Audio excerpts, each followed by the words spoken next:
really got our beginning back in the 1930s. We were known as Brown Williams. It was before World War II. And back then, we really just did business with high-end decorators. And we did a little bit of business with Bullock's, which was a Bullock's department store, which was a high-end department store on the West Coast.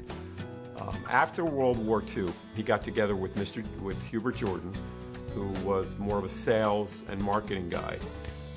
The first set that we introduced was called Morning Glory, and our first placement was Bullock's department store out here on the West Coast. And we had a promotion with them. They ordered 12 sets, which was a big deal. We had a very little facility. And Mr. Brown took the first set over, strapped it to his car, drove it over, got it placed as the floor sample, worked a couple Saturdays himself to help promote it, and within the first month, we sold 150 sets, which back then was unheard of.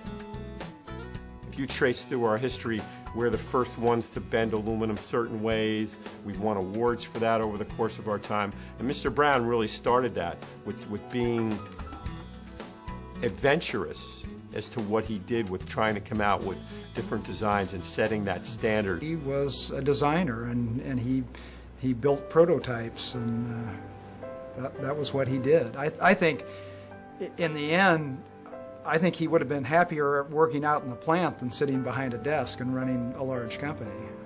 He spent, he'd sit out in the back alley and have his lunch with all the guys. He always was concerned about his employees. Most of them were his best friends. He made it a point of walking through the factory and saying, "Hi Ed, hi Frank, how's the family?" And they felt comfortable talking to him. We don't make outdoor furniture. We create outdoor art. Because if you watch the way they make the furniture and how all the hand workmanship that goes into it, it truly is outdoor art. Well, quality was always number one, without question. I can remember things like the welds had to be like a jewel-like smoothness. When you looked at a weld, you didn't know it was welded.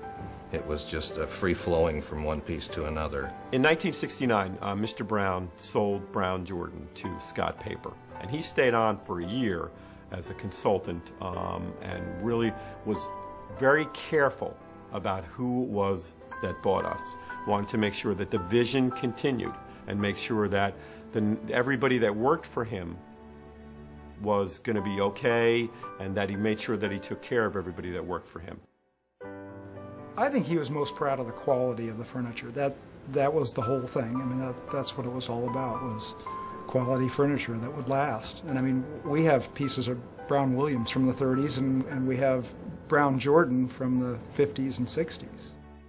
Well, he'd still be very proud of Tamiami, which is, still going strong after all these years. I think he would be most proud of the fact that we're all sitting here today doing what we're doing, that he is being honored, and that the Brown Jordan name still holds the quality that it does, and that the company is still in business today, and that some of the older original designs are still being manufactured. I think he'd be really proud of that. It's our responsibility to tell his story, and we tell his story through our national advertising. We tell his story through our catalogs. We tell his story, in the end, most importantly, through the beautiful furniture that we put in people's homes.